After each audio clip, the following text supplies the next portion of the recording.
a mind, he has a personality, and he has feelings. Because how many know you can't hurt its feelings? How many know we can grieve the Holy Spirit? One of the things that grieves the Holy Spirit is when we do not walk in love with one another, it grieves him. I've come so intimately aware of the person of the Holy Spirit that I want to do all that I can to be pleasing in the sight of God so that I will not grieve the Holy Spirit. Because I don't know about you, I need the Holy Spirit in my life. Amen. One way that you know that you're dealing with the Holy Spirit, when this voice begins to talk to you, he always talks about Jesus. He never talks about himself. He's always lifting up Jesus. Last week when we talked about the teaching ministry of the Holy Spirit, if you don't have that message, I'd get it if I were you, because it deals with the teaching ministry of the Holy Spirit. He's more than just to give us goosebumps. I ain't got no problem with goosebumps. It's good to feel something every now and then. But sometimes we, as a people, get too caught up in a feeling. When you get too caught up in a feeling, you open yourself up for deception. Because one day if you don't feel nothing, does it mean God is not there? No, if I don't feel it, that don't mean anything. I go by what he said. He said, again, I will never leave you nor forsake you, whether I feel anything or not. But isn't it good to feel something every now and then? Nothing wrong with it. Just don't depend on it all the time. But last week we talked about the teaching ministry. Today we're going to talk about some principles of walking in the anointing. And you know, there's so many definitions of the word anointing. And you meet so many people, oh, she's anointed, or he's anointed, and so forth. We're going to talk, what exactly are they talking about? You can tell that when you're sitting upon an anointed teacher, anointed preacher, anointed singer, something breaks or something happens to you that you may not even know, but as time goes by, because you've been sitting up under that anointing, you are getting set free from things you didn't even know you needed. Now, I'm about to tell y'all something. It's going to be hard to believe.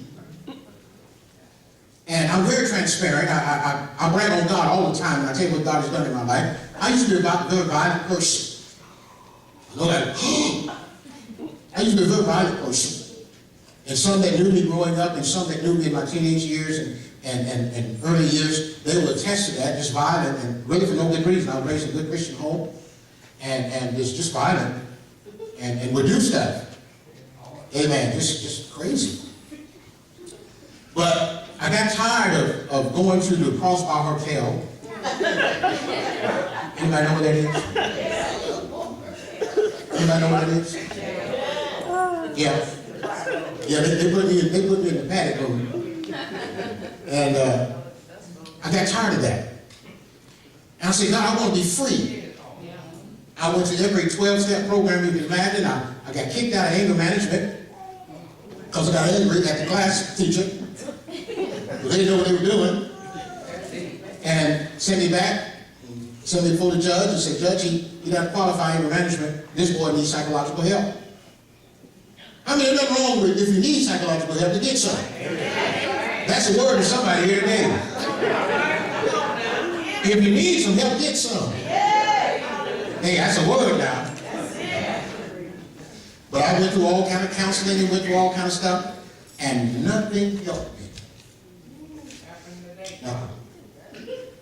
I was driving by this church, and I went in there, and thank God the doors were open. And I went and I just laid on the altar. I said, listen, I heard my mama talk about you all the time. I need help. And there was a pastor there, and he told me, he said, son, he said, I could lay hands on you, I could put oil on you. He said, I can do all of that. He said, but what you need, he said, you need deliverance. But he said, the way God's going to bring your deliverance is not in the way that you think. Because I said, can you put some oil on me and say a few words and razzle-dazzle, chesto, you know, handa, shanda, you know, and I'll be free. He said, no, that's not what God, you know, you listen to folks talk in tongues sometimes. They call the girls' names. Rhonda, Shonda, Tasha. You listen very closely. And I was saying, can you do some of that? Can you pray for me? He said, no, I'll tell you what I want to do. But God told me for you.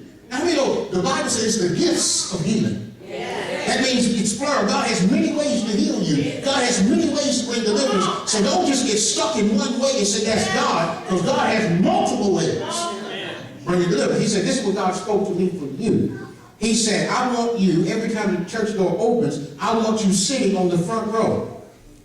I said, man, what's that going to do? He said, because every time you sit up under the anointing of the word, he said, a little bit of you is going to come out, and a little bit more Jesus is going to go in.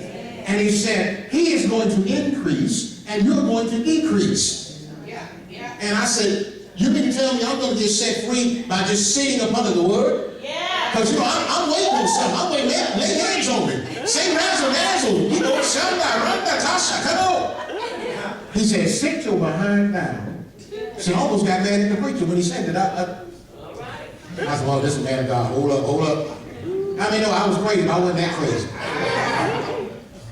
And he said, I want you to sit your behind down and learn. I said, yes, sir. So every time the church door opened, I was one of the first one in there. I sat there on Wednesday nights, I sat there on Sundays, and I was saying to myself, man, this ain't working. This ain't working. Because to prove it wasn't working, right after church, I got in a fight with a guy in Portland Law. And the pastor came and told me, he looked at me, he said, I'm not moved by that. He said, I know what I'm putting in you. He said, if you give this word time, he said, this word is going to root out everything, because the word will have preeminence in your life, and Paul said, and the word prevailed. Glory to God. So I kept sitting there. I was like, man, this ain't working. This ain't working.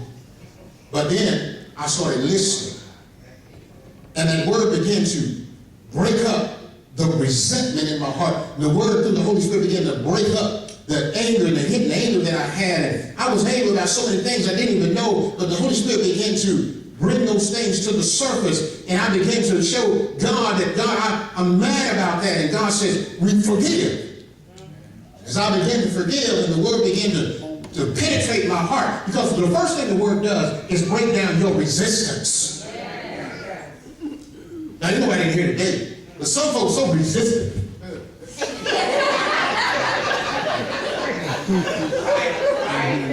Teach me.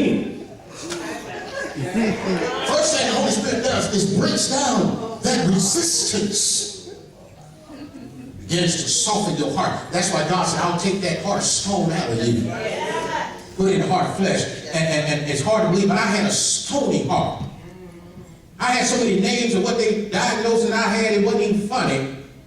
But my heart was basically, it was just a heart of stone. I didn't care how you hurt. If you got hurt, you shouldn't have been there. That was my mentality. Shouldn't have been in my way.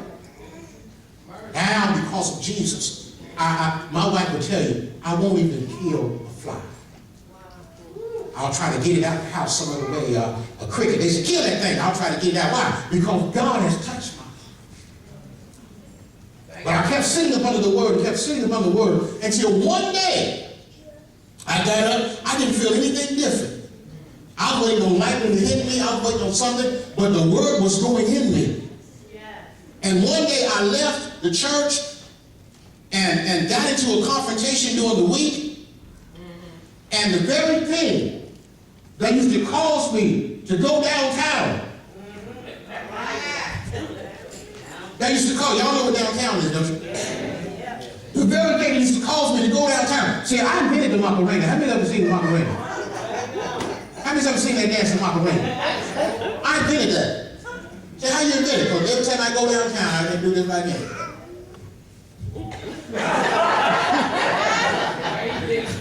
Somebody made a dance out of it, made a lot of money.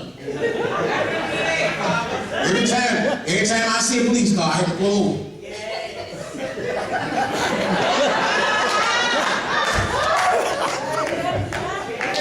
But there's one particular day, I ain't gonna tell y'all who was there with me.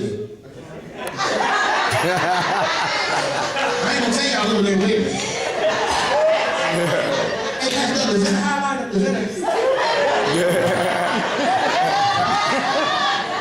I ain't gonna tell you who's downtown with me. I ain't gonna tell y'all that. That sure is a nice highlighter, you guys.